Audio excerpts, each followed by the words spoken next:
আজকে হচ্ছে আমাদের শ্রীলঙ্কা ট্রিপের দ্বিতীয় দিন। আর আজকে আমরা আছি শ্রীলঙ্কার নরেলিয়া নামে একটি সিটিতে। তাই চারিদিকটা ঘুরে ঘুরে দেখছিলাম।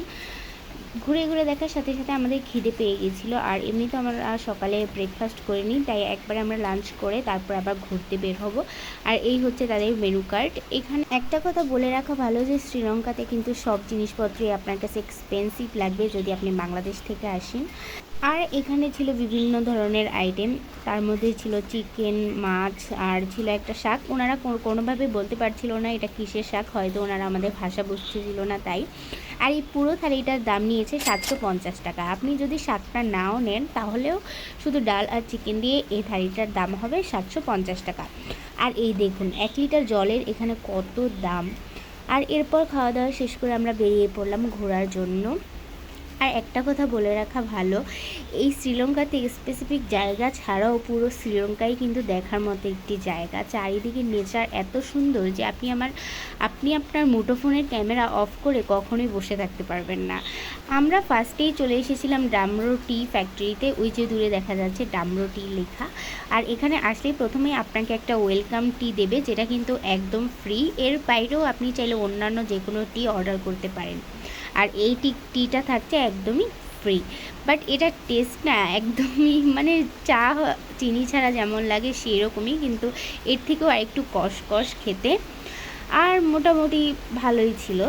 আর এরপর ঘুরে ঘুরে জায়গাটা দেখছিলাম। আর এখানে কিন্তু পাশে একটা টি শপও আছে, আপনি চাইলে এখান থেকে বিভিন্ন ধরনের টি কালেক্ট করতে পারেন। বিভিন্ন দামের বিভিন্ন ফ্লেভারের এখানে টি বিক্রি করা হয়। তো আমিও একটু দেখছিলাম, আসলে আমারও একটু টি নেওয়ার ইচ্ছে ছিল, কিন্তু আমি আসলে দাম সম্পর্কে আইডিয়া নিচ্ছিলাম, কারণ আমি আগেই বলেছি যে এখানে কিন্তু সব কিছুর দামই একটু বেশি বেশি। বাংলাদেশে যেটা দাম এটা এখানে কিন্তু এর দ্বিগুণ দাম। তো যাই হোক ঘুরে ঘুরে দেখছিলাম কিছু নেওয়ার মতো আছে কি না। আর দাম দেখে তো আমি অবাক, মানে এত দাম। এই যে দেখুন একটা চায়ের দাম আমি আপনাদেরকে এখানে দেখিয়ে দিচ্ছি, যদি আইডিয়া নেওয়ার হয় তাহলে আপনারা নিতে পারবেন। আর এখানে ওই বক্সগুলো দেখে আমার খুব ভালো লেগেছে। আর বাইরে তো বৃষ্টি পড়ছেই, আসলে এই সিটিটা এমনই, এখানে সব সময় বৃষ্টি হতে থাকে।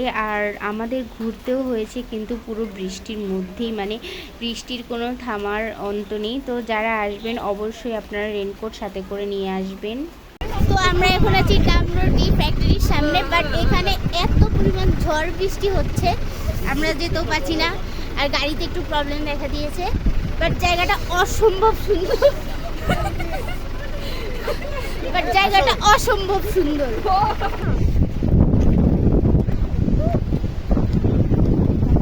আর এখানে আসলে কিন্তু এই ফুলওয়ালা থেকে বিরত থাকবেন, কারণ এরা কিন্তু খুব ওভার প্রাইসে এইসব জঙ্গলি ফুলগুলো বিক্রি করে থাকে। যাই হোক এরপর আমরা চলে গেলাম আরেকটা জায়গায়, যেখানে জাস্ট ভিউটা দেখুন, মেঘ পাহাড় ছুঁয়ে ছুঁয়ে যাচ্ছে। জিনিসটা দেখতে জাস্ট অসাধারণ, আমি আপনাদেরকে বলে বোঝাতে পারবো না জিনিসটা দেখতে যে কি সুন্দর। ওই যে কুয়াশার মতো দেখতে পাচ্ছেন দূরে, ওগুলো হচ্ছে মেঘ। আর চারিপাশটা এত সুন্দর ছিল। আর এর পাশেই ছিল একটা শপ, যেখানে বিভিন্ন ধরনের জিনিসপত্র বিক্রি করা হচ্ছিল। আর এই সবগুলো জিনিসই কিন্তু অনেক অনেক সুন্দর, কিন্তু ওভার প্রাইসড, মানে এত দাম বেশি কি বলবো। তাই এখান থেকে আমরা কিছুই নিইনি, জাস্ট এমনি আমার ভালো লাগছিল দেখতে, তো দেখে নিলাম। আর এরপর আমরা এখন টানেল পার হয়ে চলে যাচ্ছি আরেকটা জায়গায় ঝর্ণা দেখার জন্য। আর এই যে ঝর্ণাটার নাম আমার এই মুহূর্তে মনে আসছে না, বাট এই ঝর্ণাটা জাস্ট অসাধারণ ছিল। একে তো বৃষ্টি, তার উপরে আবার বাতাস বইছিল, সব মিলিয়ে ওয়েদারটা খুব ঠান্ডা ছিল। আমরা তো সবাই ঠান্ডাতে কাঁপতে কাঁপতে যাচ্ছিলাম। সবার শেষে এই ছোলা মাখাটা খেলাম, এটা খেতে দারুণ ছিল। তো আপনারা যারা আসবেন শ্রীলঙ্কাতে তারা অবশ্যই রেনকোট এবং ছাতা, আর অবশ্যই কিছু সোয়েটার ক্যারি করবেন।